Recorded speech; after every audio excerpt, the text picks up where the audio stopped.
Hey everybody! In this one, we talk about 3 things you take when you're heading off on a camping, hiking, or other outdoor adventure.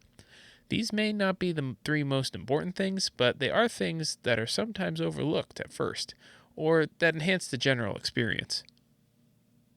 Yep, that's right. We really get into hiking on this one. So if you have any questions on specific gear we were using or trails we were exploring, please reach out and we can share all of that info. And on that note, if you haven't done so yet, make sure to follow us on Instagram and subscribe to the podcast. That way you'll never miss a drop. All right, thanks for giving us a listen, and without further ado, let's get into the episode.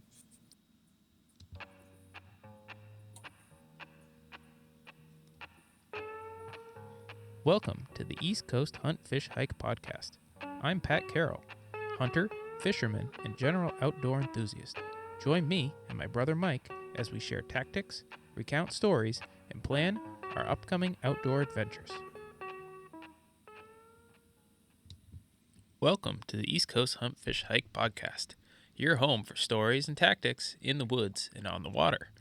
I'm Pat Carroll, and I'm joined, as always, by my brother and co-host, Mike. How's it going, Mike? It is going well. It's been a chaotic couple of weeks down here in Georgia, but things are going really well. Especially now that it's getting into kind of the springtime months here, at least for when it is that we're recording this podcast. And so we're getting into some warmer weather. Outdoor sports and even just being able to get outdoors is becoming more and more realistic, which is really nice. And yeah, things are going well down here in Georgia. How about you, Pat? How are things going up north? Yeah, kind of a lot of the same. The weather's starting to get a little bit nicer. The leaves are starting to pop on the trees, a little bit more green than brown up here, which is certainly nice. Weather has still been rainier than I'd like. Up here in New England, we tend to go from the winter pretty much right into the summer. There's a brief like mud season in there where it's pretty much rainy all day, which is kind of where we're at right now. But Mhm. we're making that transition. Things are warming up, and it's definitely getting a lot nicer to be outside, which is great. Yeah. It's so interesting coming in, moving from being up north, up in New England, where like it's known for the four seasons. And that's true. It is very much known to have like those kind of like the foliage in the fall and kind of like the changing of the seasons. But coming down here to live down in Georgia, the spring and the fall are much longer down here, which is really nice. Football season in the fall and in the fall time of weather that is like very reasonable, and that like crispness in the air in the fall time is quite a bit longer than it is up north, and the same thing for the spring too. So kind of like breaching here towards the towards kind of like the middle to late spring, at least for down here in Georgia. And things are definitely getting a lot warmer, but that like spring season seems to last a lot longer down here, which is kind of a nice little perk. Now, it does mean that those really hot and humid summers where I'm going to be out coaching football are right around the corner. And while I love coaching football, being out in the heat and humidity is not always my favorite. But nevertheless, trying to enjoy the spring while we've got it. Now, the temperature difference in the morning still like breaches into like the 40s and 50s in the morning, but Mm, then like today we were up into the mid to high 80s, so it's like a 40-degree temperature wow. change from like the morning into the afternoons. And how like one location on planet earth can be like so drastically different in the morning than it is in the afternoon is still like baffling to me. But like weather just in general is just it's so fascinating to me. And but down here in Georgia, it's we're kind of like right in the thick of that nicer weather. So this spring has been nice and long, and I'm also at the same time kind of excited as a teacher, especially to get into the summer. So it's all good. It's Oh all good. yeah, no, I mean that totally makes sense. A little bit more free time, a little bit more time to be outside. Mhm. Definitely something to look forward to. But for this one, we're going to talk today about 3 things that we would bring. So, Mhm. that's not necessarily thing like the most important thing, but 3 things when you go into the outdoors on your camping or hiking or other outdoor adventure. what are those three things that we're going to bring. um, these may be things that might be overlooked at first, or generally just like enhance the general experience. So I'm really excited to talk some hiking with you, Mike. I mean, I know, Yeah. I've done a fair bit of hiking. I believe you've done some as well. So Hmm. excited to do a little bit of talking about that. Yeah, yeah, for sure. I think that especially in terms of from the stories that I've heard from you, Pat, I think that you're a little bit more the expert here when it comes to hiking, or not even an expert, but I think that you've got a little bit more experience than I do. But still, nevertheless, it's been kind of eye opening the different types of hikes that are still available, and that's kind of what's nice about this topic is that you don't need to be living in like Colorado in order to be able to go hiking. There's hiking opportunities, and it doesn't. And I'll talk a little bit about this when I get into some of my stories. It doesn't need to be like scaling a mountain in order for it to be considered hiking, and I think that for a long time I kind of harbored that understanding of hiking, and that's not necessarily what all hiking is. And there's opportunities that I've had over the course of the last like 10 years or so that don't fall into that category, but have still been outstanding, and definitely kind of fall within that hike within those hiking parameters. And so I'm for sure excited to talk with you about it, Pat. I think that this is going to be it's going to be a fun conversation with some stories that we haven't shared with one another before. So I'm looking forward to it. Yeah, definitely. But before we get into that, as always, I think we should, push our social media. So we do have an Instagram. That Instagram handle is at EC underscore huntfish hike underscore pod. So give us a follow there, as well as rate and review us. So, telling us how we're doing is obviously a good way for us to change our plans and do things a little bit differently. So give us that rate and review. It's really the best way to move us up the charts and extend our reach to more listeners. Um, Yeah, yeah. Please rate and review us. Please do that. Please do rate and review us. You know, those ratings, especially for a podcast like this, where we want to be able to reach more people. We want to be able to kind of create a network here of people that are interested in these outdoor sports and some of the things that we're chatting about. The best way that we can do that is through ratings and then those reviews as well. That kind of helps us know what it is that we're doing, and it helps other people know what we're doing too. So rating and reviewing, for those of you that are listening at home, if you're listening and you like what it is that we're talking about, you like the stories that it is that we're sharing, some of them embarrassing, all of them kind of about getting out into the outdoors. If these are things that you like listening to, rate us, review us, so that we can kind of reach a broader audience, and so that we can grow this network of people that are interested in the same thing that I know that you and I both love. Yeah, no, for sure. Tell your friends, let them know about what we're doing over here, and then if you have any, topics or things that you want to hear on the podcast, you think we should discuss, any interesting questions for us, we're happy to read those and take them into account when we're designing these episodes. So, Yeah, for sure, for sure. um, so yeah, Mike, let's get into our outdoor endeavors. I know Yeah, personally it's been super rainy up here in New England, so it's been really tough getting outside. But we've still managed to get outside for a few walks. We've taken a few trips to the playground with the kiddos, getting them outside and some fresh air, and ultimately the stocking of the ponds has started to occur. So up here mhm. in New England, there is a pretty decent stocking program, for trout around the New England area. So a lot of the ponds near me have been stocked. Now I haven't gotten out there to fish any of these ponds yet, but I'm really looking forward to being able to do that. I'm hoping to maybe get a few minutes after work tomorrow to get out there and Okay, and hit a pond that's near my office. That's awesome. potentially a plan for tomorrow, but we'll have to see how the workday unfolds. Oh Mike, what yeah, you about got. what about you? How's your outdoor endeavors been going? Yeah, I was gonna say you got to let me know how that goes, Pat. I Yeah, wanna I wanna I absolutely. wanna hear about it. But yeah, I had a chance. The listeners that have been listening to a couple of these episodes know that I take a couple of personal days here and there, especially in the spring, in order to go fishing when I can.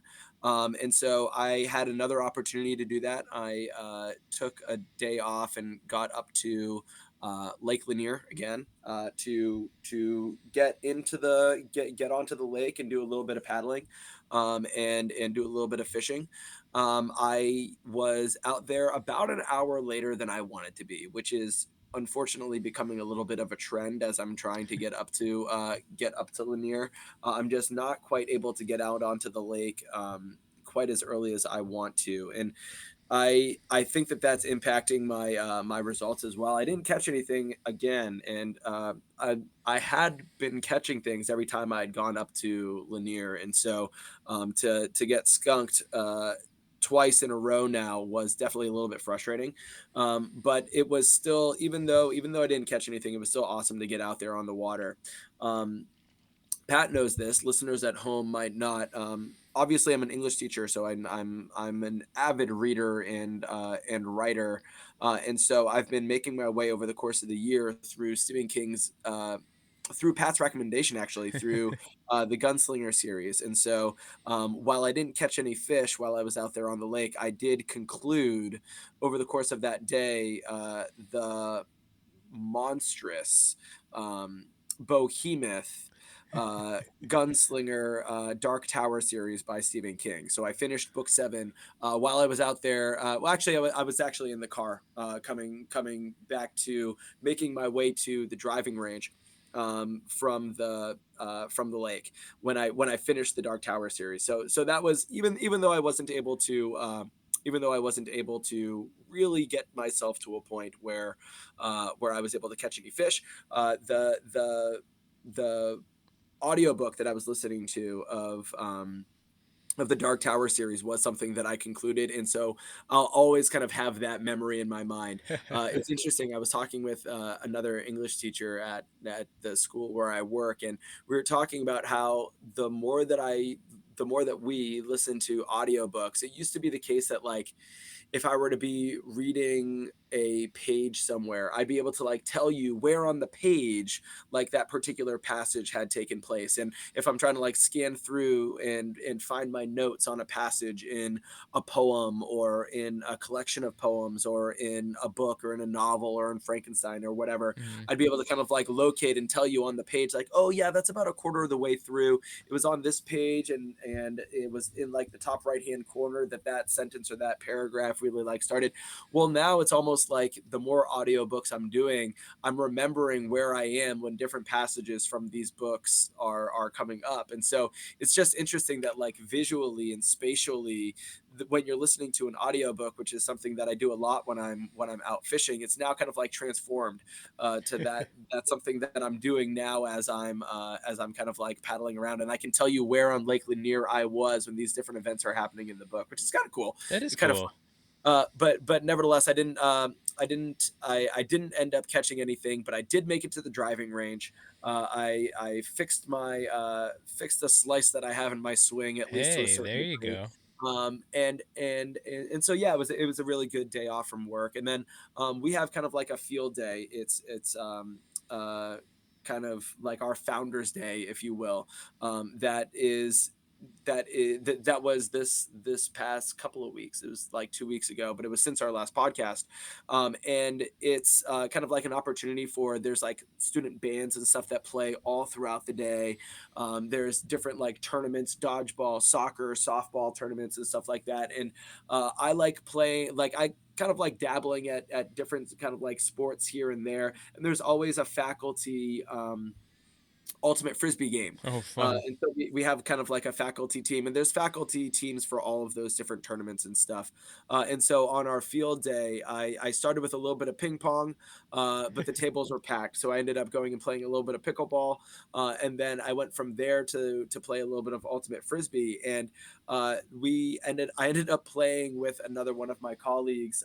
It was he and I that ended up kind of like setting up the games. And Mhm. so we were playing against this team of juniors essentially.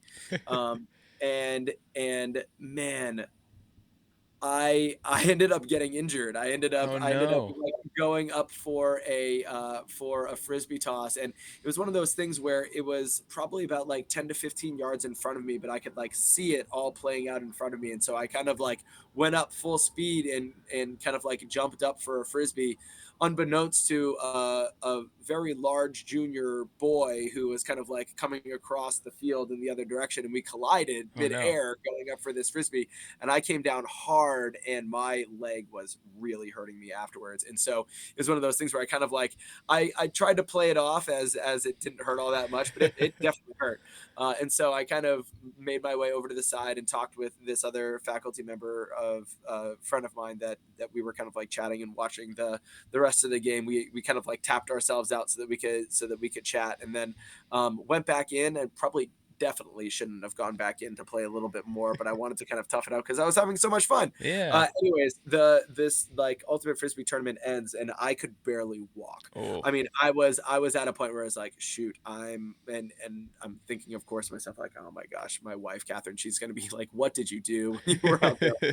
When she sees me like hobbling across campus, but I ended up going to the trainer, and I was like, I didn't know if I had like torn a muscle or what, but for like 3 or 4 days, I think that he was saying that I like pulled a muscle in my hamstring, and so Mhm. I for like 3 or 4 days, like I wasn't quite bedridden, but I mean it hurt to walk, Mm.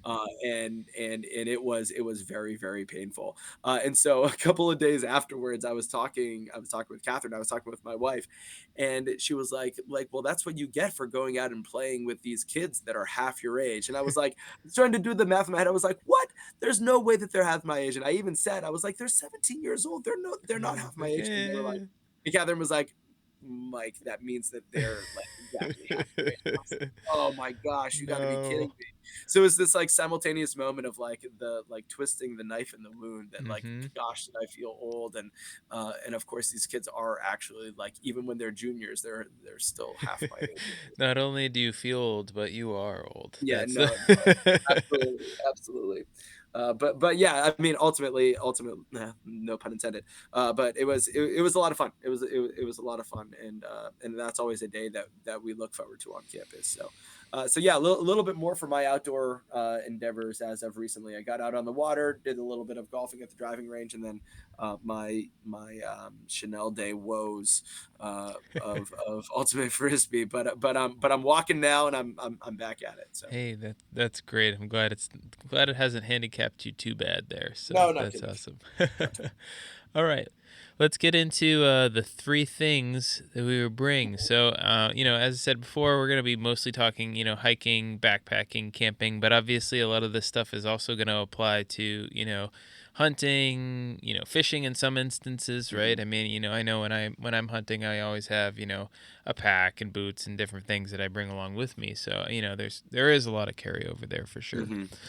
But the first thing that I'm gonna talk about a little bit about here is having a quality pack. So Hmm. this story is gonna kind of go back to my first ever backpacking adventure. So a little bit of background, right? At this stage in my hiking career, I'd done some hikes. I've done some bigger hikes, some like 4,000 footer hikes in the White Mountains, which to folks out west, 4,000 feet doesn't sound like it's all that high. And as true elevation wise, it's not, right? I mean, the Rockies are in the 10,000s. I mean, they're definitely a Hmm. lot bigger mountains, but the prominence of some of these mountains in the east is equivalent to some of the mountains in the west. I mean, the amount of actual like miles and the elevation that you're gaining over Yeah. those miles is actually just as intense over here as it is over there. You're just not really dealing with as much of the actual like altitude that you would in Yeah. like the And so Rockies. right, and so I've always thought about this when it comes to like the altitude and to the elevation, where if you're because in Boston you're starting a lot in New England, you're starting a lot closer to like sea level. Hmm. So even though you might not be like, correct me if I'm wrong, but even though you might not be reaching the same level of like altitude, even though you might not be getting to that same level of elevation, you might end up hiking a higher or a not necessarily higher, but you might end up hiking a more rigorous and a longer hike in an upward direction, Mhm. even though it might not be getting to that same like elevation level. And so I've always thought about that, but that's kind of what you're talking about, right, Pat? That even though you might not be like starting at such a high level, the hikes can still be just as rigorous, I would Yeah, imagine. it's pretty much exactly that, right? So I mean, most of the hikes that I tried to do is you're talking about that in the going up stage. It tends to be, oh geez, I can't. It's tough for me to even remember. Probably talking about like a 5 mile or so hike to Yeah. get to the summit, right? And Mhm. of that 5 mile hike, a lot of the times you're gaining, 2 or 3 thousand feet of elevation, right, on a four Yeah. thousand foot Mhm. mountain. So I mean, you're climbing a lot of the mountain is really if Yeah. you're figuring Yeah. what sea Mhm. level's at zero, right? And sometime in I mean, I don't have really any experience climbing in the Rockies, so I can't really juxtapose the two. But Yeah. my understanding is you're looking at similar elevation gains, right? You're probably talking about similar elevation gains over a similar period of time. It's just instead of starting at, let's say, 1,000 feet above sea level, you're starting at like 8,000 feet above sea Yeah. level, right? Right. So it's Exactly. just that's where you're starting from. Mhm. But this goes back to my first backpacking story. So as I said, I had some experience hiking the Whites. Had done a couple of the 4,000 footers, and had decided, I really liked hiking and I really like camping. So why not try and combine the two of them? Mhm. So I can, Logical line of yeah, analysis there. That exactly, right. seems to make sense. And, I convinced my sister in law and my wife to, go on this kind of adventure with me. I was like, all right, so we all like doing these outdoor things. Let's see if we can, let's try our hand at backpacking.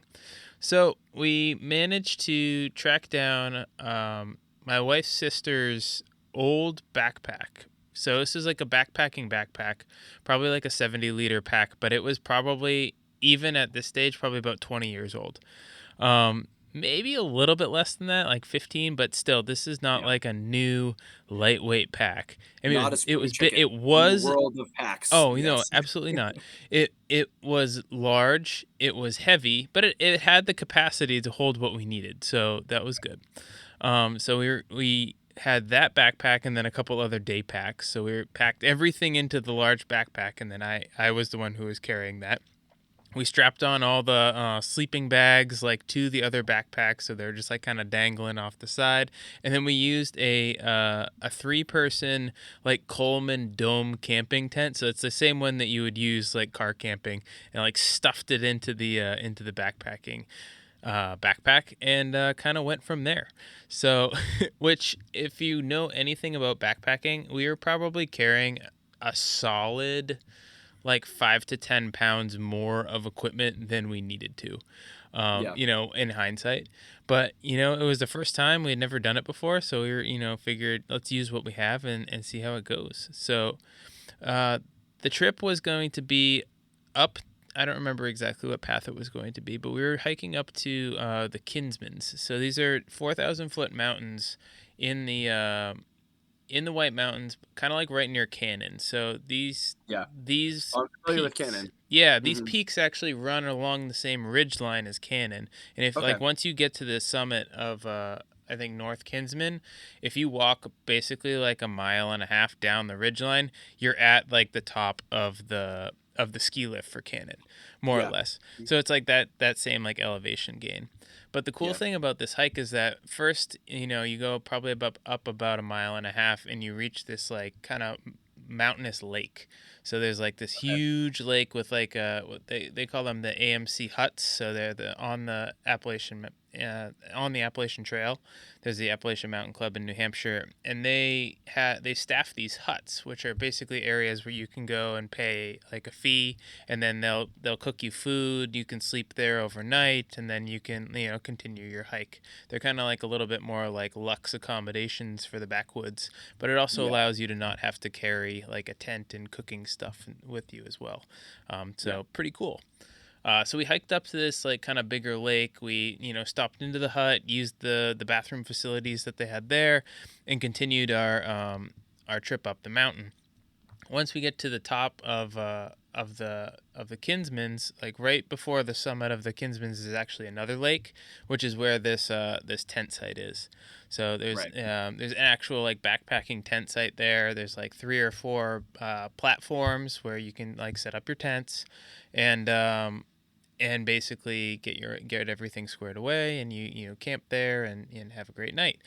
Well, ultimately, we did have a great night. We had a lot of fun. And we were originally planning to, camp that night and then hit the rest of the Cannon Peaks the following day. But Mhm. everybody was so sore from from the stuff that we had brought up the mountain that we just Yeah. decided, no, we're just gonna make our way back down the mountain and call it a day before anybody gets hurt. Yeah. So that was a lot of fun, but Yeah. what it did tell us is that um, we need to invest in a little bit better gear. Yeah, That lighten the backpack load a was little bit. good. Yeah. It held everything, but at the same time didn't necessarily hold it in the best way. And ultimately, I was holding a lot of things, making it a really heavy load for a really short trip. So that Yeah. was definitely a kind of a lessons learned there. On the way back down, I realized that climbing down a mountain with a super heavy pack, not super easy. So I ended No. up grabbing like like basically just a stick on the ground that was like big Yeah. enough for me to be able to use as a walking stick, and literally Mhm. use that for the remainder of the hike down, just to give me another point of contact on the ground. Because No, that otherwise, makes sense. with that huge pack on your back, anytime you move, it tries to take you out basically. So Mhm. that walking Mhm. stick becomes pretty critical in that regard. So lessons learned in there was Yeah. make sure you have a good quality pack, as well as make sure don't bring a car camping dome tent up with you, because it's going to be twice as heavy as anything that you can get at a backpacking store. And then walking Yeah. sticks are super helpful when you have a big pack. Yeah, I hadn't kind of considered the importance, especially as you're going down said mountain, with the walking stick. Like you always envision like Gandalf from the story of the Lord of the Rings with his like massive staff as he's kind of like trekking across Middle Earth. But kind of the logistical, like the practical uh kind of need for another point of contact, especially as you're trying to like stabilize the bag, that's kind of like swooshing back and forth. Mm-hmm.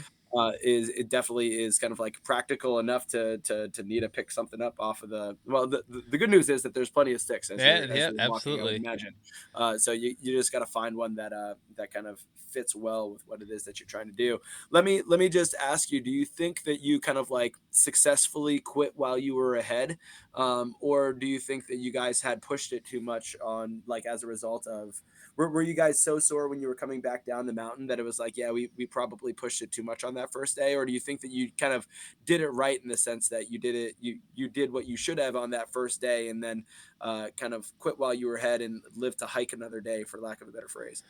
Yeah, no, I totally think we made the right decision. I think that we were the right amount of sore and tired after Okay. that first day. It was more, the idea of packing on additional miles to what we had already done the first day was going to be a Yeah. bad idea move, which was originally the plan, right? I mean, personally, when I go hiking, I try and get to as many peaks as I can. So if there's a way Yeah. that I can bag, like, let's say, four different peaks on one trip, I mean, that's what I'm gonna try Yeah. and do, Mhm. right? So, and that's what the strategy was. Now, for the first packing trip, probably a little bit aggressive, having Yeah. never done Uh-huh. that before. But Yeah. we didn't know, so we got the plan squared away, and that we had the option to just go straight down after, which was beneficial in this regard. Yep. It's almost kind of similar to, like, if you have, and I used to go out to California to my college roommate, who lived out in Davis, California, and we would take a trip up to Tahoe, and go snowboarding up there, and we'd be there for like the better part of a week. And so it kind of similarly, there was always people that would go, and while I would ski and snowboard while I was kind of like in New England, like my fair amount each year, like when I was out in California, I wanted to make the most of it. And so Hmm. the temptation is always like on that first day to get out there and hit the slopes hard while Hmm. you're there so that you can make sure that you're making the most of it. But in reality, if you do that and you go too hard on that first day, now you're holed up in bed sore for the remainder, or you're not able to kind of push it the way that you want to for those remaining days. So it's almost kind of like a marathon rather than a sprint type of a situation. But I can remember like pushing through pain in a way that you really only do when you're like college age.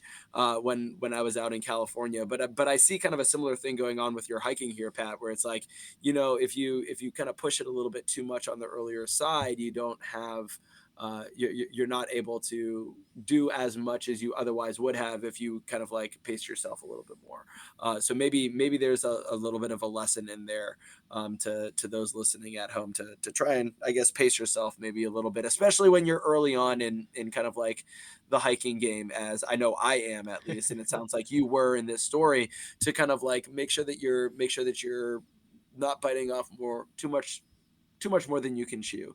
And if you've got big plans, to kind of pace yourself a little bit, I Yeah, guess. no, I mean that's totally true. And I think the thing with the woods is that it can be very unforgiving. I mean, people are Hmm. rescued from, the White Mountains every year. Yeah. That hell they got to call in the helicopters and get people flown out of Hmm. there because they either get lost or broken or they just don't plan well. I mean, there are plenty of people that'll start hiking up a mountain and then realize that there's a storm coming through, right? And Yeah. then they're trapped. And a lot of people do a poor job of bringing everything they need when they go up a mountain. Like personally, I won't every time I leave the car, I prepare myself for the fact that there's a chance that I might be spending the night in the woods. You know what I Yeah. mean? So it's like you need to bring what you need in order to make that happen if that's what ends up happening to you, right? Yeah. So that those type of realities, I mean, it can become a really scary situation for somebody if you're not prepared.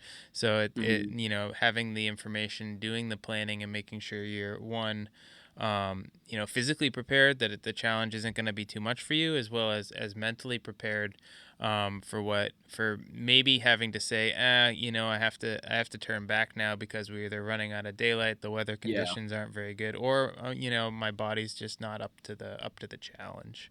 Yeah. Hmm. And being kind of like realistic with that is important for sure. Oh yeah, no, Yeah. absolutely. But Mike, what as we go through these, what is the first thing that you're gonna talk about here? Yeah, so, and it's interesting that I was just talking about earlier on in this episode, my listening to the audiobooks of Stephen King's Dark Tower series as I'm going out and fishing, because the next story kind of revolves around literature and merging kind of my reading of literature. This was before I really had like an Audible account or anything like that and was listening to audiobooks. But I have always, generally speaking, I've always loved kind of the merging and the intersection of literature and outdoor activities. I know, Pat, I made you read A River Runs Through It, which I Mm-hmm. think is kind of like a really beautiful short story that those of you that are listening at home, I highly recommend that story. I think that it's a great kind of merging of outdoor sports and outdoor activities and a love of nature with kind of like literature. Mm-hmm. Um, and so, well, this was, gosh, at this point, my goodness, it was 10 years ago. I think it was 2015, that I was out in Ireland, actually, of all places. And I was out in Sligo at William Butler Yeats's Yeats International Society, for a conference, a yearly conference that it is that they do out in Sligo. Oh, And cool. I shouldn't say that they still do it. I don't know that they still do it. And I've since let my membership lapse for the Yates International Society, so I'm no longer a member. I don't think I am. I don't know. I don't know. Maybe that's one of Maybe those you're things. a life member. Who knows? Yeah, I might be. I very well might be. But I'll have to check into that. But nevertheless, I went out there for this like week long conference. I think I was new in my teaching career, but I've always loved poetry. I've always loved Irish poetry specifically. I wrote one of my like college essays, and it was one of my favorite essays that I wrote while I was in college on um, the wild swans at Cool, and so I loved Irish literature, and I was interested in going to this Yeats International Society.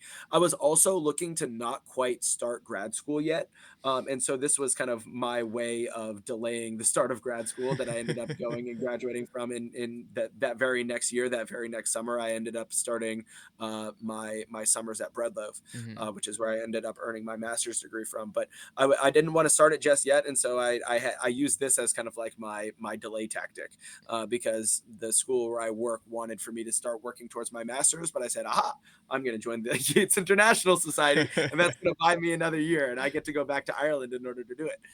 So I did, and I went to this awesome conference. The one unfortunate thing about it was that Helen Vendler, who is for those that are listening at home, she like is the one that quite literally like writes the book, the intro to poetry book that like everybody reads in Mm. college. Like that's Helen Vendler, and it was as a result of this like intro to poetry class that I took at Boston College, where we had made our way through Helen Vendler's book, that I like fell in love with poetry. Mhm. And so as a result of that, I always really loved Helen Vendler. She kind of I don't know if she grew up in Boston, but I think she was like born in Boston and went to Boston University. I won't hold that against her. She went to Harvard, took classes at Harvard, was a professor at Columbia. I think she was a professor at Harvard for a long time. But she was one of the people that was like running this conference, and she was going to be one of the like the speakers at this conference. And so I was part of her like small group. So this is like a dream come true. I get to go back to Ireland. I studied abroad when I was in Ireland, love Irish literature, and I've got a chance to be able to be part of like one of my like idols, Helen Vendler. I get to be a part of her small group. And so I was gonna like even like total like fanboy. I was gonna have her sign my copy of like my Helen Vendler book. That still had all of my notes in it from college, and I brought it with me. I brought it with me to Ireland so that I could Nice. have her sign it. And then on day one, she was sick and she wasn't able to make the trip. So I was like, ah, damn, that was like something that I was really looking forward to. But nevertheless, the conference was really good. I was able to be in one of the editors actually that year that was kind of like running the conference. She actually was running the conference. She had just been the editor on a complete works of William Butler Yeats that had like just come out that year, and so she ended up taking over like that section that Helen Vendler was otherwise going to be doing. And it was an awesome conference. And so this conference ends with this kind of like this. I don't want to call it a ceremony necessarily, but there's a lot of drinking that ends up happening at like afterwards, and so that next day, after waking up, I'll be honest with you, very hungover. I had always made it a point though to do this hike that I had heard of that was just outside of Sligo. And I was staying, I can't remember the name of the hotel, but like out the window, it was like perfectly framed in the window. Like I should have taken a picture of it or like drawn a picture of it because it was like perfectly framed in the window. This like mountain, if you want to call it that, that was like right out the window, and I could see it off in the distance. And so I had started asking people in Sligo, like, what is this mountain that's out there? I learned that it's a mountain called Knocknarea. And Knocknarea it's kind of like a burial ground. It's this mountain that's used as a burial ground for like an ancient legendary queen Huh. in Ireland, Queen Maeve. And she was badass. But she lived back in. I was looking this up in order to like do the podcast here. Mhm. She back in 3000 BC. Wow. 3000 BC. This legendary, it's like so ridiculously long ago. But I guess her followers were like so dedicated to her that they built her this like burial mound, which is something that comes up all the time in Beowulf, which is Huh.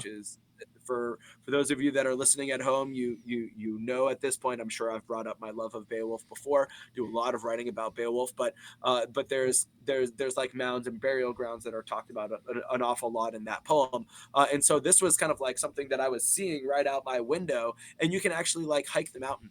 There are stories of Queen Maeve, the like starting a war, trying to steal like the brown cow of Cooley. Like there are Huh. all these awesome stories. In fact, there's like a battle of with like a really fierce warrior, Cuchulainn. And Pat, I know that you're familiar with the Boondock Saints, but Mhm. that song that is like the theme song of the Boondock Saints is actually called "The Blood of Cuchulainn." So Oh, there's a little bit of a tie-in there with a there you song go. that I like too. So I was like, you know what, I'm gonna do it. I'm super hungover, but it doesn't change the fact that I've been looking forward to doing this, and so I'm gonna get out there and I'm gonna do it. So I took this bus out about 20 minutes, and it was like a longer hike, and it took probably like total round trip probably like 2.5 or 3 hours to kind of like make it up to the summit, which is where I read some of William Butler Yeats's epic poetry before making my way back down the mountain. And so I sat up there at kind of like the summit with the tomb of Queen Maeve in the background, and I sat with my back against a rock overlooking the Irish countryside, and I read The Wanderings of Oisin. And Oisin is this like awesome, epic warrior poet king. Actually, I don't even know if he was necessarily a king. I think he was a king.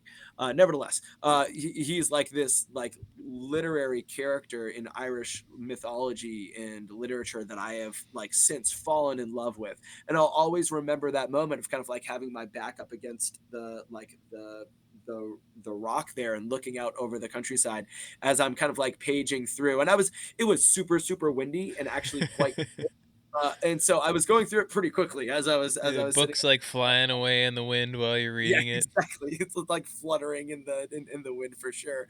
But I kind of like sat there and for 20 or 30 minutes like read this epic poetry, The Wanderings of Oisin, and kind of like let it wash over me. But it was super super windy. But anyways, I got like there were some other hikers that were there, and I had them like take a picture of me in front of the tomb.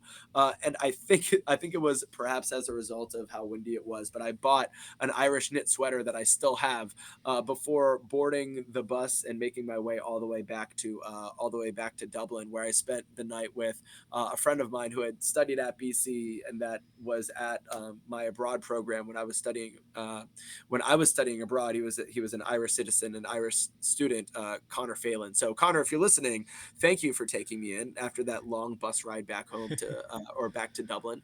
I was flying out of Dublin, flew into I want to say Galway maybe, and then flew home out of Dublin. But yeah, I won't ever forget kind of that reading of that epic poetry. And so kind of like the thing that I brought with me was literature, and stories, and that epic that book of poetry, and that epic poetry. And Pat, I know that you do some reading while you're out on the tree stand, and since then I've fallen in love with, as I'm out on the lake doing some fishing, having like an audiobook that I'm kind of like listening to. And like there's such an awesome merging there of literature and storytelling and the outdoors that I always come back to the Wanderings of Oisin there. So literature is my answer to the first thing that I bring with me when I go hiking. Yeah, no, and you bring up a good point. I definitely always bring. I mean, I do a lot of reading on my phone using the Kindle app, but always bring my book into the tree stand with me. I find that it's a good way for me to enjoy my time, kind of recenter in the wilderness, in the woods, and without like drawing my attention too much away from being outside too. It allows me to read, get involved in a story, but at the same time have my ears listening for anything that might be walking Yeah. around, which is Uh-huh. which is Uh-huh. super beneficial when you're Yeah. hunting, obviously. Mhm. But great, no, that's awesome. Like, love hearing that story. All right, on to the next one. So the next one for me is quality food items and a way to cook them. Uh, Yes. so obviously, if you're backpacking, right, you're gonna be bringing your camp. You're gonna be bringing your everything's going in your bag, right, and that includes your food and Mhm. a little and a stove or a way to cook them, right. So usually for me, I'll use one of those little what are they called now? Oh, it's like a little stove and like a little canister. You connect the jet boil. There we go. Yeah, I mhm. got there. It's like a little little canister of fuel. You kind of screw it onto the bottom of this cup that has a little burner, and click you turn on the gas. You click the button. You put some water in that cup, and it boils it up in probably like I don't know less than 5 minutes, something like that. Yeah. Super fast. And then you obviously use that to like do your dehydrated meals, and that's what Mhm. we did for like our first hike backpacking adventure, and then that's also what we planned on doing for our second backpacking adventure. Okay. So the second time we went backpacking, we did a lot of lessons learned from the first time, right? So we got Yeah. better backpacks, which were much lighter, fit a lot better, more comfortable walking. We also got a backpacking tent, which was probably about half the size and half the weight, so that was obviously a huge step up, and we had walking sticks, so like this was like huge step up from the first backpacking adventure. We did another White Mountain hike. It was another 4,000 footer. This one was Mount Garfield. So Mount Garfield is an excellent hike in the Whites. I would Okay. highly recommend it. Probably about a 5 mile hike or so. It's steep because obviously you're going up a 4,000 footer, but it's not like there aren't a lot of like really steep, really aggressive terrain. It's really kind of like a walking path, for lack of a better word, up to the summit, which has some tent platforms and stuff like that. Like once you get back below the trees, Mhm. so really really cool area. And Mount Garfield also has, it's not a fire tower at the top, but it's like the platform that a fire tower used to be on, which is super cool, right? So you can get up there and there's like this big flat cement, like I don't know, it almost looks like a parking lot, for lack of a better word, but it's like on top of a mountain. You got 360-degree views, and Yeah. you're overlooking like the Pemigewasset Wilderness. You can see all these other mountains around. It's just really a spectacular hike. So Yeah. Mhm. definitely highly recommend Mount Garfield. But for this instance, right, we get up there and we're planning on meeting a couple friends from our rec soccer team up there. So we, made plans with them earlier, and we're like, "Hey, are you gonna meet us at the trailhead before we go?" And then were like, "Well, we're running a little bit late, but we'll meet you on the way. It's not a problem." We're like, "All Yeah. right, sounds good." So we do our hike. We get up to the top. We're setting up camp. We're like, I wonder where they are, because like we don't you don't get a whole ton of cell phone service Oh, I'm when you're sure when you're you in the don't, woods, yeah. right? So we just kind of do it, going about our thing, figuring out, well, maybe we'll see them tomorrow. Maybe something happened, they weren't able to make it. So we're we got our tent set up, our nice new backpacking tent, much sleeker and smaller, right, on our tent platforms. We're cooking our meals. It's dark at this point, right? We're cooking our meals, and out of the woods, our friends kind of like pop up. They're like, "Hey, how you guys doing?" So it's like dark already. So they got started probably a few hours after we did, and then did the rest of their hike in the dark. Which, personally, I'm not a big fan of that. But I mean, there are people who do it. It's not like, if you know what you're doing, it's not Yeah. really a problem. But yeah, you just kind of have to make sure that you're being aware of some of those things. And our friends were a little bit more experienced hikers than we were as well. Mhm. But we met up with them, and we were kind of finishing up making our dinner, and they were like, "Hey, can we like kind of use a little bit of your like cookware? We still need to make our dinner." And I was like, "Yeah, sure, no problem. We got our jet boil over here. Boil some water, throw it in your dry food. You'll be good to go." They're like, "No, no, that's not how we're doing this." They had like an onion and a pepper, and like a container of like mac and cheese with the liquid cheese packet. So they like Yeah. had the pepper and the onion with like a little bit of olive oil that they had like, and then they had like a little pan using our like stove, sauteed up your peppers and your onions, and with the Yeah. mac and cheese. I love And it. they had a couple of the smaller bottles of boxed wine, which was the first time I was like, "Oh, boxed wine is a great idea to bring up on the mountain because it's small, Yeah. it's contained. Once you drink it, it's like you can squish down around that cardboard box. Yeah. They used a Uh-huh. little bit of that box wine in with the sauteed peppers and onions, and this was like a gourmet meal that was happening at the top of the mountain. I was like, "This is amazing. I've never seen anything like this before." So that was kind of fun. It was the first time I realized, like, oh yeah, maybe we could bring like things like box wine or like maybe like a flask up the mountain with you, just Uh-huh. to give you that, have a little bit, of an enjoyable experience overnight. Hang loose a little bit more with your friends, and just have a really relaxing time up in the Yeah, mountains. and then it lightens your load for when you're walking back down because now you Yeah, don't have exactly. the You have food because less food. you've eaten it, and now it's energy. Now it's Yeah, energy now that it's in your body. So there perfect. you go. Yes, It's you've perfect. turned it into Win-win. energy. It really is a Yeah. win-win in that regard.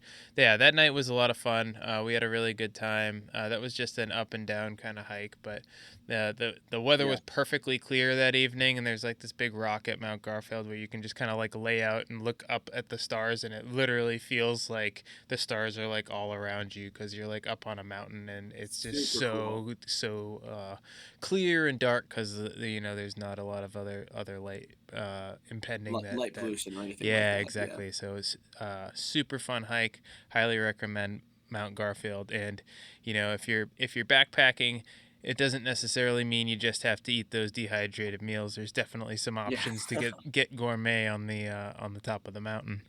But You know, Mike, and yeah, we're in the wake of like the food episode that I talked for forever about the like the fish and stuff like that. And part of me whenever Catherine and I feel as though the kids are old enough to be able to do it, I want to be able to. And I guess this actually this next hike that I'm going to talk about, maybe this will be kind of a good segue into it, but I always want to like catch a fish or like catch something while I'm out on the hike and like gut a fish, fillet it right there and be able to like cook it up as like as a meal like later on that day yeah, and be able to like have the pan with the and now that means that you got to bring everything with you to the point that that that's what it hmm is that you're going to do. But man, that would be such a cool experience, and that's something that I eventually want to do. It's almost kind of like a bucket list item to be able to,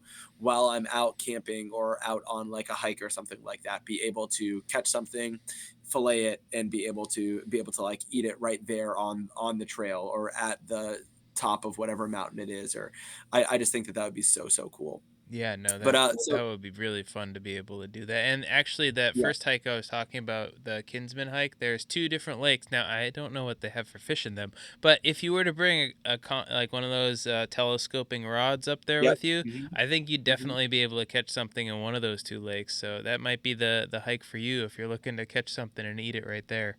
Yeah.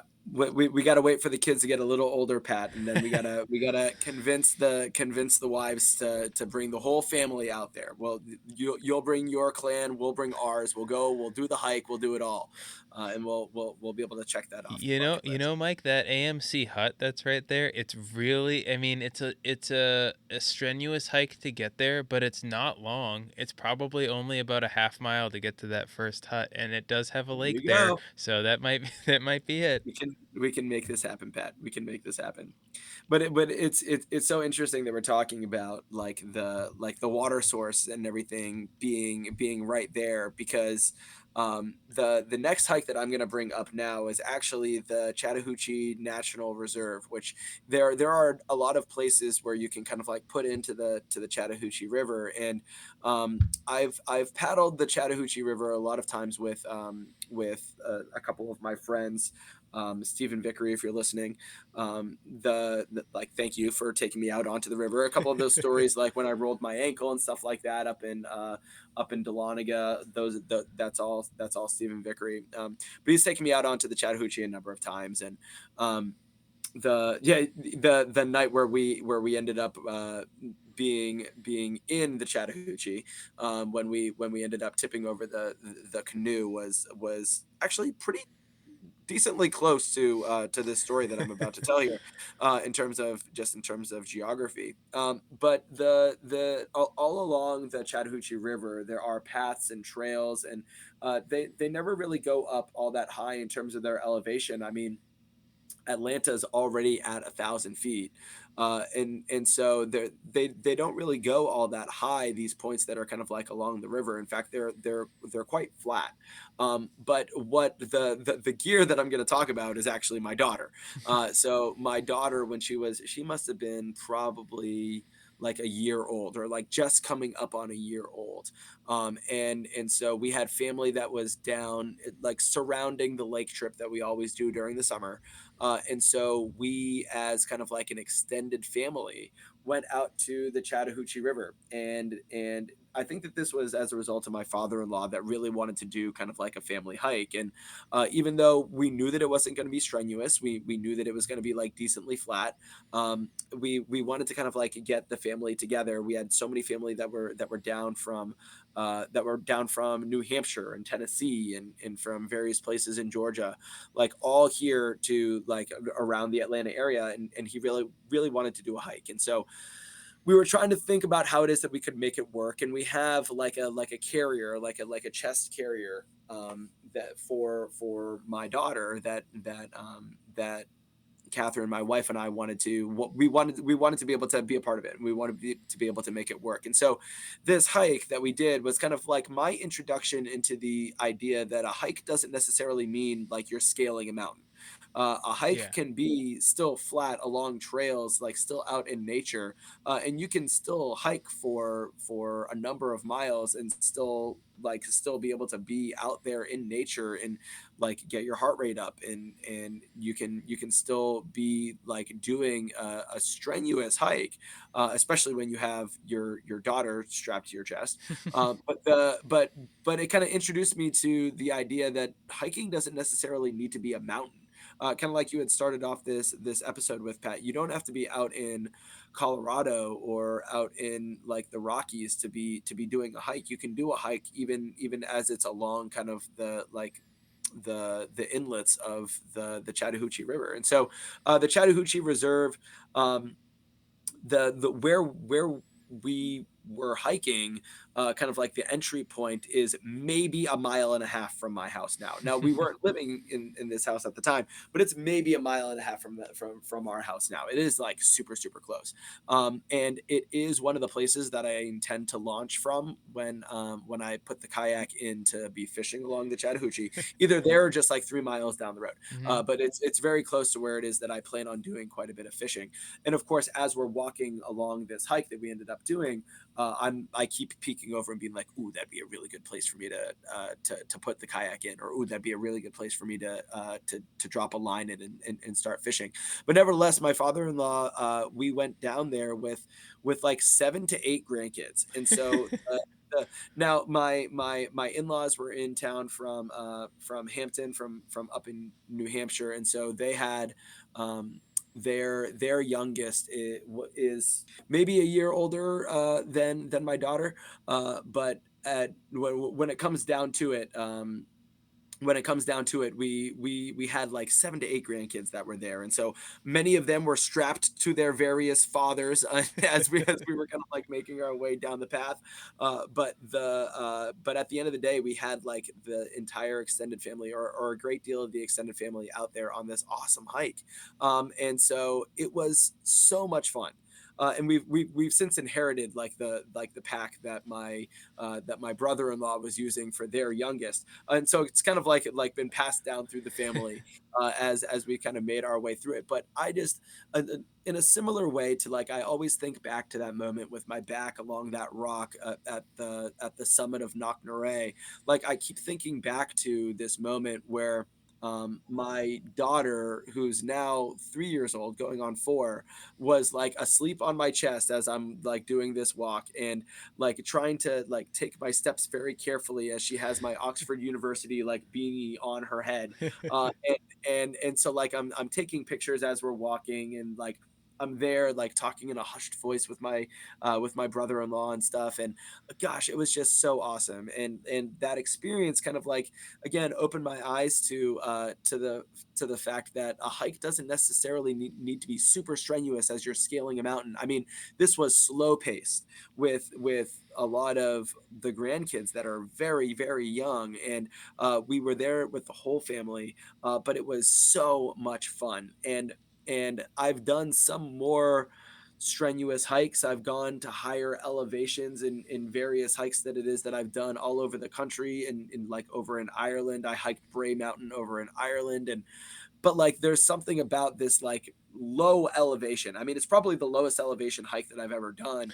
But just like being out amidst nature, being out there, like still hearing kind of like the roll of the Chattahoochee River, and being out there with the whole like extended my wife's side of the family, it was just so outstanding. And so I think that kind of like to bring this story to an end, like the camaraderie and like the family that I brought along with me, quite literally my daughter, my 1-year-old daughter strapped to my chest, like is part of the bringing with me that I really like there. And so so I always think about that story. It was just so awesome being able to have my daughter there with me and to be around family as we were doing this low level, very slow hike, but it's still one that I remember. Yeah, no, absolutely. And I think, hiking with kids is an entirely new adventure for sure. I mean, we could Mhm. probably do an entire podcast just talking about it. With my kiddos, we've gone hiking with them a handful of times, and as you said, you can't do anything that's really too strenuous, especially with little ones, right? I mean, my kiddos are 3 and 6 right now, so you're not doing any. They're not at the level to be scaling 4,000 footers, but at the same time, we've taken them out hiking, and they do enjoy it. I mean, we started off small with our youngest. We started with doing the Flume Gorge in New Hampshire, right? So that's pretty much like a walking path, but it goes through all these different waterfalls and like kind of caves and stuff like that, which is super fun. And my daughter did that one in a carrier, very similar to what you're explaining. Yeah. Then we progressed from there. We did a couple, we did the basin in New Hampshire, so that was really it's basically a quarter-mile walk from the parking lot to get to this basin, which is basically it's kind of like a pool of water that's like carved out this kind of like hole in the rock, which is super cool to look at, easy to get to because it's a really short hike. And then we were gonna try and like do more of a hike on top of that and like get to like a waterfall, and we did like another quarter mile and said, nah, maybe not. We're Yeah. just gonna head back to the car. But it was still fun to get outside. And then I think a couple of years ago, my oldest, she was probably about 4. I think she was 4. We did another kind of like little waterfall hike. Now it was like also kind of like a walking path, obviously not super technical in any way, but she did the whole thing all by herself. It was like a half-mile hike, right? She did it, hiked Oh, that's so in, cool. hiked out all by herself, didn't never had to be carried. So that was super exciting and super fun to see. So it's cool because you get to see their reaction to being outside, as well as you get to kind of have the pride in them being able to accomplish something that they weren't Yeah. able to before, which is super fun. Yeah, um absolutely. yeah. But that moves into our third thing that we would bring. And the last one that I'm going to talk about here is warm layers. And I have in parentheses, even in the summer, Oh because boy. sometimes Okay. sometimes what you think is a beautiful nice day at the base may not necessarily be that Uh-huh. at the top. So this brings me back to the presidential traverse that we did a handful of years back. It's a presidential traverse, right? Is the series of mountains that are kind of associated with Mount Washington, right? So these are some of the bigger mountains within the Whites, above 4,000 feet. And the plan was basically, this was at this point we had some more backpacking experience. And this was going to be like a 3-day backpacking trip. So we were going to go up, stay at a tent site, do some hiking, and then we were gonna hit up one of the AMC hut, so a hut similar to what I was describing earlier, right? So this has like bunks, and they cook food for you. It has like bathrooms Yeah. and stuff like that. Mhm. We were gonna stay there at the AMC hut that's right at pretty much at the summit of Mount Washington. It's like a little bit off the summit of Mount Washington. Okay. Then we were going to hike a little bit more the next day. We were going to stay at another campsite, and then we were going to hike down to the car. So it was going to be, kind of an extended weekend, basically spending 3 days above tree level, like hanging out and having a lot of fun backpacking, which was super exciting, and it worked out super well. The only thing that was a bit of a challenge was the weather on like one of the first days. So we, obviously before we go on any hike, I look at the weather and make sure that it's going to be a safe situation. And we did that beforehand, but just like New England and all the other weather, sometimes the weather changes without anybody really knowing Yeah. about that. Hmm. So temperatures at the base of the mountain were in the 80s, right? Which Oh is, my I mean, pretty gosh. good for for the New Hampshire area. We Yeah. hiked up, we hiked up and stayed at a tent site and woke up the next morning, and we were gonna hit up Mount Adams and Mount Madison. They were probably about a half mile from our tent site to get to those summits. And we Okay, I'm woke up. seeing I'm seeing a trend here with the last names with Washington and Yeah, it's yeah, the it's the presidential traverse. I presidential mean, this traverse. Yeah, they this all the perfectly makes mountain sense. summits Yeah. happen to be presidents. Yeah, Putting 2 and exactly. 2 together here. Yeah, Yeah, absolutely. exactly. We wake up, and it's a little bit cooler, but like not too bad. Once we get moving, we'll be good. We get to the summit of the mountain, and it was supposed to be a clear day, but it's starting to look kind of foggy. So Uh-huh. we say, all right, well, we're gonna hit Adams, because it was like probably about a quarter mile in the wrong direction to get to that peak before proceeding with the presidential traverse. So we Okay. got to Adams, and we were looking around, and you couldn't see, there was like no views at all. So we were like, Okay. okay, well, it's getting a little cloudy, but it's not too bad. And also the temperature had dropped. So, I was talking about 80 degrees at the base.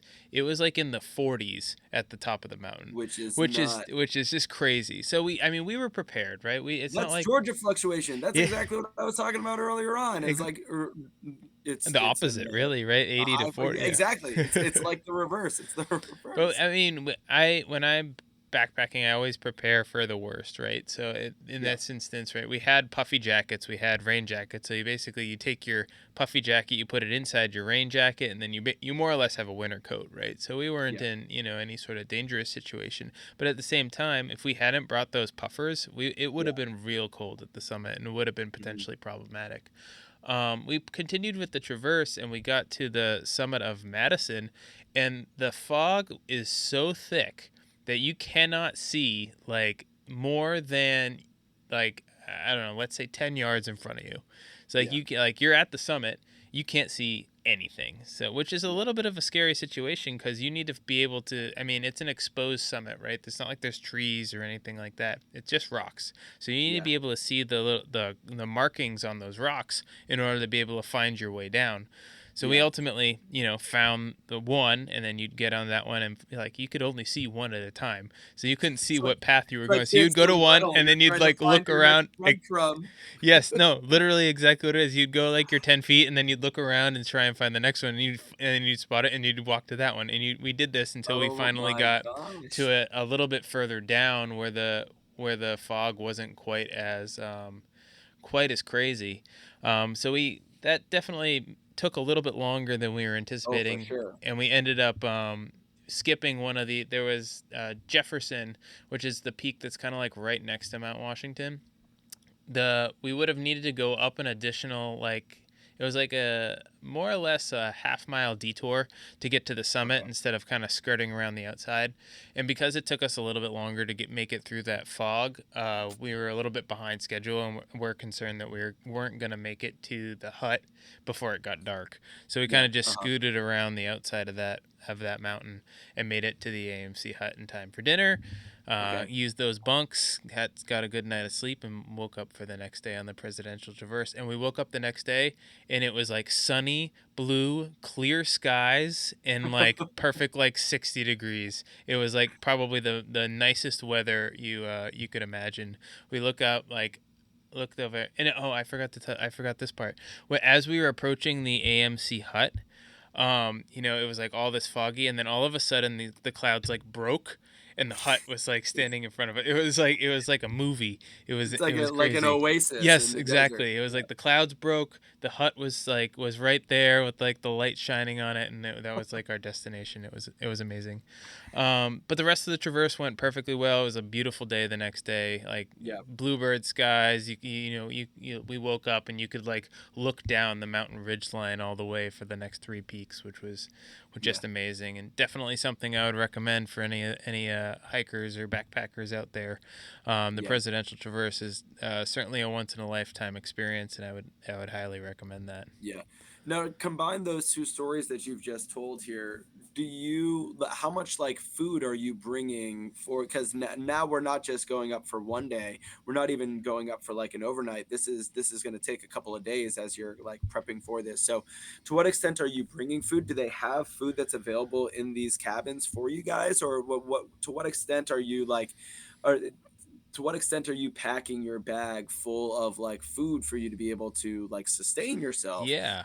on top of the jackets and the gear? And I mean, those things start to add up very much very quickly. And so like what do you do for food, just like sustenance wise, when you're planning and kind of more importantly when you're packing for something like a 3 day trip like that? Yeah, and it's challenging for sure. I mean, you're for us, right? In this instance, we were doing like one tent site, then we were doing the AMC hut for for night two, and then we were doing another tent site, right? So it was like Okay. two meals that we really kind of had to handle, and then the AMC hut, they make like a dinner for you, right?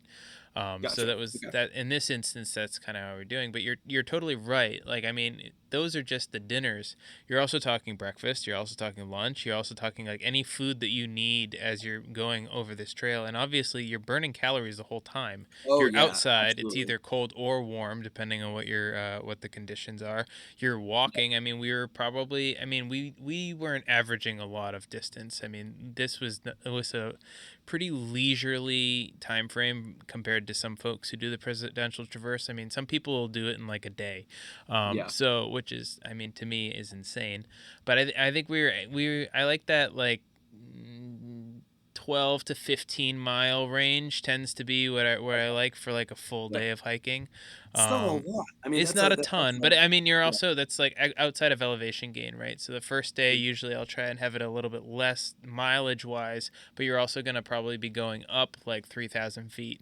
So at like every And thousand, your yeah, packs are probably heavier at that point too, I would yes, imagine. exactly, exactly. So that's part of the challenge.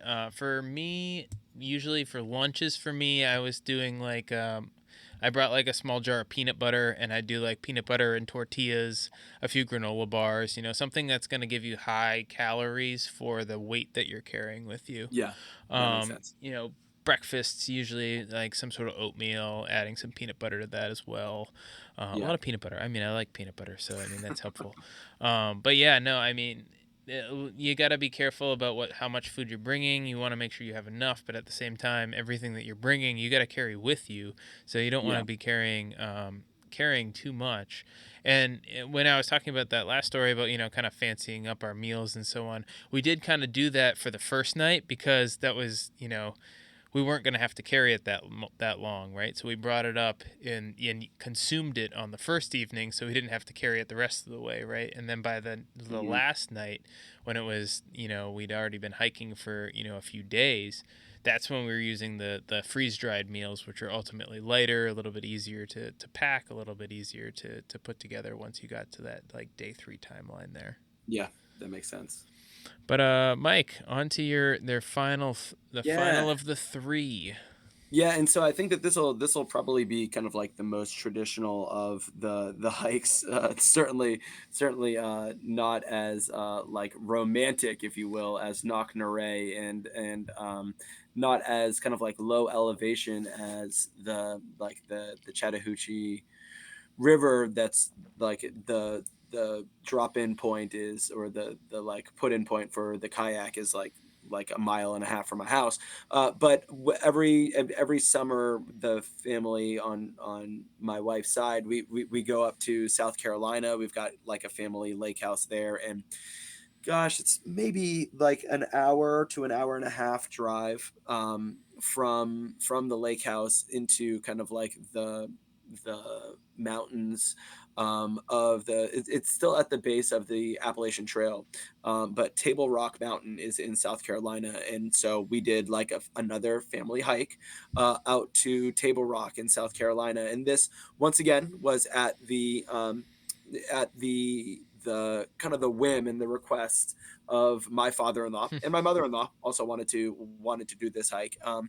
And it was a little bit more of a strenuous hike. And so for the gear that I'm going to be talking about with this one, it's hiking boots and walking poles. And so it was kind of my introduction into like the good things that good hiking boots and good walking poles can kind of provide on a hike. And so gosh, this was a while ago, not in like the last. It was I think around COVID time, maybe a little bit before. I can't exactly remember. It might have been actually during COVID, but it was kind of like in the midst of the summers at the lake house, and the Table Rock area is like really really cool. There's like a Table Rock theater that my wife and I have gone out to. We saw they did like a really awesome show of West Side Story. Oh, cool. Um, Out there. It's this kind of like little mountain community, this little like mountain town. It's like it's like really really cool area.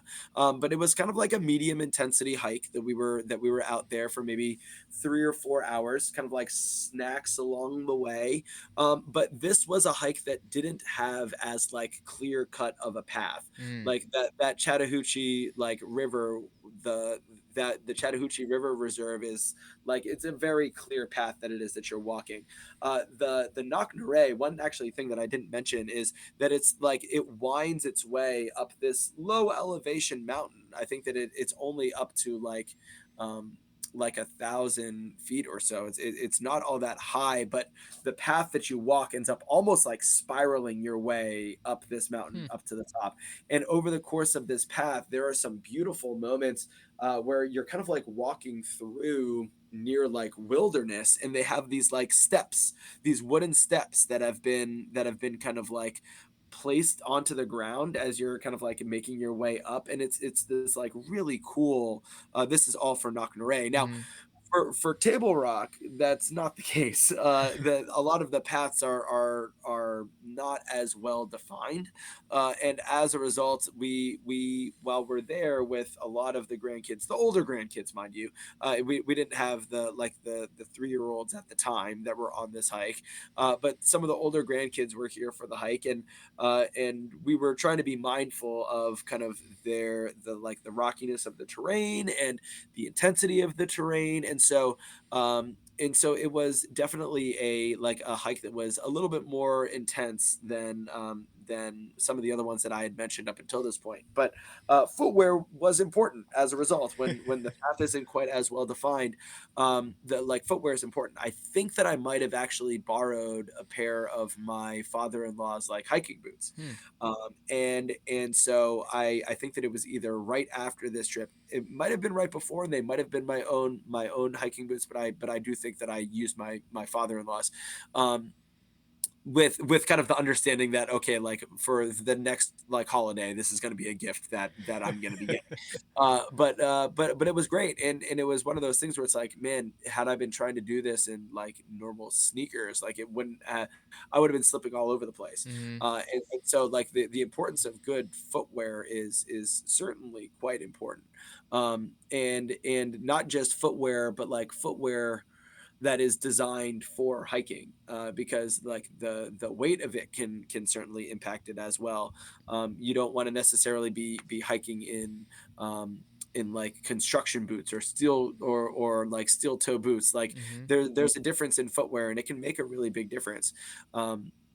And so when it comes to footwear, that was one thing that was pretty important on this hike. And then I do think that for that next Christmas, I ended up getting a pair of hiking boots from my father-in-law. So thank you, Nick, for those. But then the other thing that my father-in-law and my mother-in-law had were these walking poles. And so they had been made by my father-in-law. My father-in-law does a lot of like woodworking. It's something that he does a tremendous job with too. And so he had made these like custom walking poles for himself and for my mother-in-law. And they were really cool. And he did like this spiral like whittling almost in the bark and the wood of these like really awesome smooth down walking sticks. And it like there was an art in that, and I loved that. I know I've talked about kind of like the art of literature being Mhm. there in being out there in the woods, but like this is quite literally a form of art that's being made from the woods, that's being made from like the actual Yeah. trees. And like I was so like caught up in that. This is why I think that it was around COVID, because it was reminiscent for me of when you graduate from the Breadloaf School of English, which is where I earned my master's degree from. They give you like a walking stick. It's actually like a painter's cane Hmm. that has to do with like the history of the school. But every year at your school's graduation, you're encouraged to like bring the walking stick. And so I did graduate from the Breadloaf School of English. And I like to say this because of COVID, they didn't have like a graduation class in COVID, but during COVID, they did these kind of like seminars almost like online. Mhm. Uh, but I had doubled up in my classes such that that COVID year, the year of like COVID, I think it was like 2020, that year I was planning on doing like my thesis through the program. It's like what they call an IRS, or like an intensive research seminar, or like I can't remember the Mhm. what exactly the acronym that they use for it. But nevertheless, I like to say this, that the COVID year was supposed to be the 100 graduating year of the Breadloaf School of English. But because of the way that my classes ended up falling, and because of the fact that I was doing this like independent study and thus my thesis, uh, it you would have only been able to do this if you had doubled up exactly as I did and took the classes exactly when I did, and then chose to do your like topic seminar, your thesis for the exact last like moment in the exact way that I did. So I like to say, as a result, that I am like the sole graduate from the 100-year class at the Breadloaf result of this, because it's the only way that you'd be able to do this. But anyways, as a result of not having like the graduation ceremonies, they mailed me my stick. So I have my walking stick now. But as I was making my way through kind of like this hike with my family, and I'm looking out at their sticks. This was before I had graduated, but I was still taking Breadloaf classes. And so I'm looking out at these sticks and I'm thinking to myself, if something were to happen, and that's why I think that this was around COVID time. Like if something were to happen and I'm not to get my stick from like graduating school, like I'm gonna go out into like the woods that are around like one of the different campuses, like around the like in Ripton, Vermont, and I'm gonna Mhm. find myself a stick, and I'm gonna like whittle it down so that I can have my walking stick. Even if the worst case scenario, like I'm still gonna get my walking stick from this. But there's this like merging in these walking poles and walking sticks of like there's like nature that's right there in it. And there's, as you were saying before, I'm so glad that you brought up like the practicality of your walking stick in your first story, Pat, because there's a practicality in it. And my father and mother-in-law were like using them to hike both up and then down Table Rock Mountain. But it was like a medium intensity hike. And as I was walking down, I think that I had even gone and kind of like you had gotten and like grabbed myself a stick. And it's of course then that I'm starting to like daydream about like what poetic lines I want to have carved into my stick if I'm not to get one, because of COVID, and it's going to keep me from getting my stick from my graduate program. But that then ends up being like what I'm daydreaming about as we're making our way through this hike.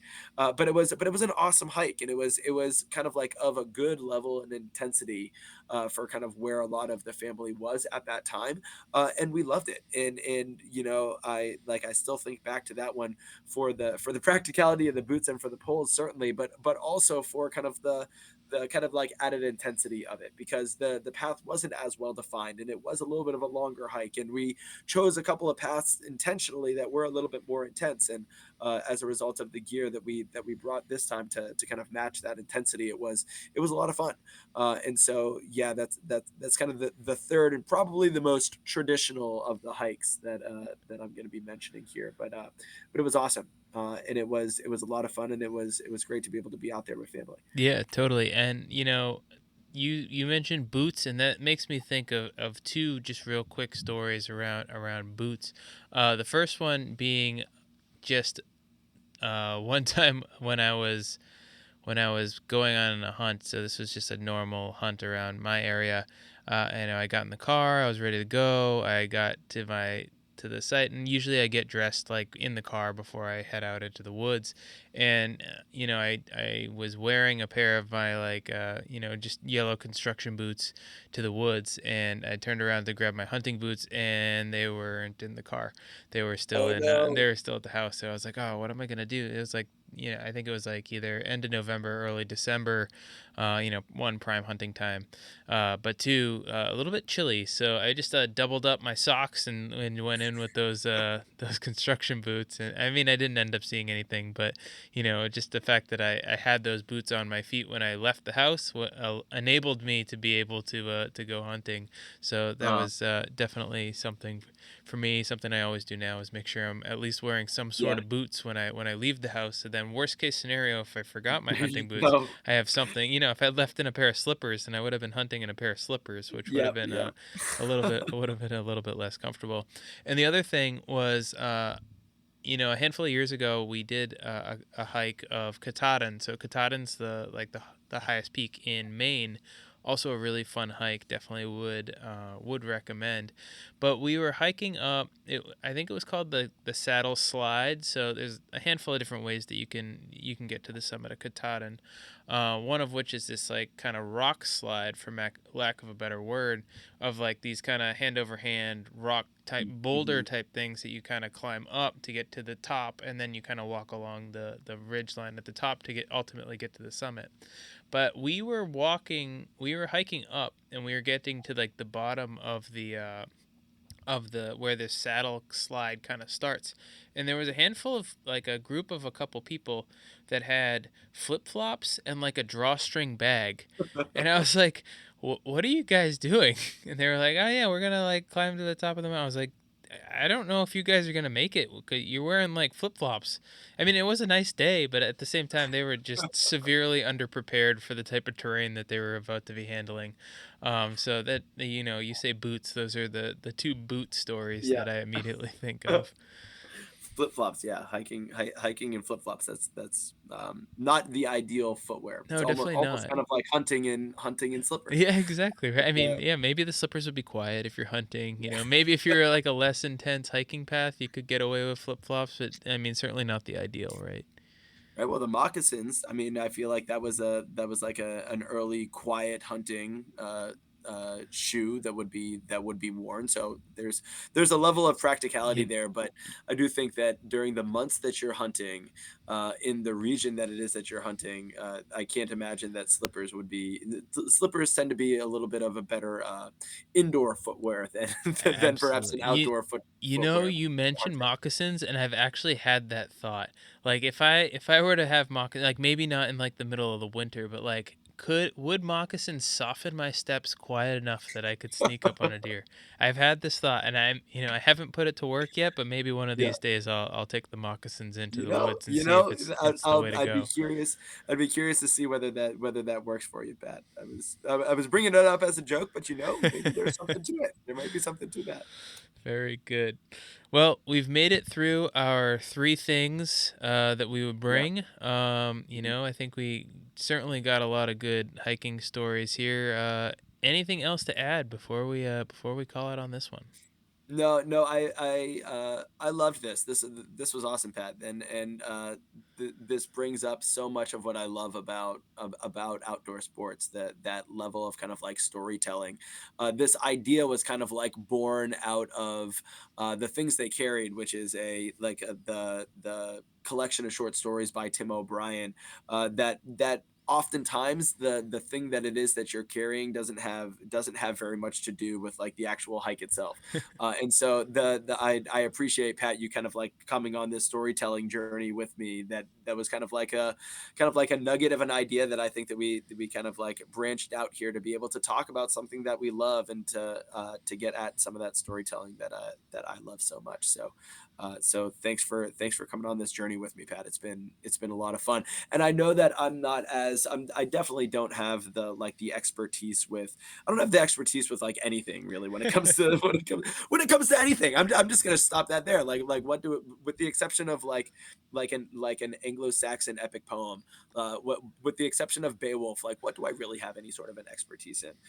But when it comes to like outdoor sports, like I love outdoor sports. I love being outside. I love being out in nature. I love storytelling. I love stories, and this is like such a cool merging of that. So so I appreciate you you letting you hearing me out when it comes to the structure of this one, because this was a lot of fun, and I really enjoyed hearing your stories, and hearing about the practicality of it too, and what it is that the two of us are bringing um, on these hikes throughout these stories, and yeah, this was a lot of fun. So so thanks, Pat, for coming with me on this journey. Yeah, absolutely. Yeah, and you sell yourself short, Mike. You are an expert in storytelling. Yeah. That's what you're bringing to the table here. And I mean, what is it that we're doing here but storytelling, right? I Yeah. mean, you're the perfect expert for what we're doing here. So it Well, all I works out. appreciate that. Yeah, I appreciate that, Pat. I truly do. So, it's nice when something that you do in storytelling coincides so much with something that you love, which is storytelling, and the outdoors. So so this was awesome, and hopefully you guys at home enjoyed listening to it too. But I certainly had a lot of fun chatting with you, Pat. Yeah, no, absolutely. Well, I think we've run out of time on this one. We've Yeah. definitely got some good stories here, and definitely a lot of things to think about. What do you guys think? What are three things you guys would bring? Let us know. Curious to hear what other people bring. What are some interesting things you bring into the woods or to the outdoors with you? And what are the stories that are associated with those? We'd love to hear them, and ultimately, and maybe it'll fuel another episode for us. Who knows? Yeah, or we can if you send us a DM on our Instagram account, we can kind of read through some of your stories, some of your things that you're contributing here, and we can kind of start that conversation there too, because that's something that we want to kind of build here. We started off the episode talking about like the network that we're trying to build of people that love the outdoors, and so if you've got a story to tell with something that you brought or forgot to bring, or wish that you had brought on a story, kind of like we were telling here, feel free to share that with us, and we might reach back out to you and ask if we can share it on the pod. So so thank you guys for listening, and yeah, don't be afraid to reach out. We want to hear from you guys. Yeah. Well, thanks, Mike, for saying that. But I think that's gonna be our time for today. So until next time, get outside, have some fun out there.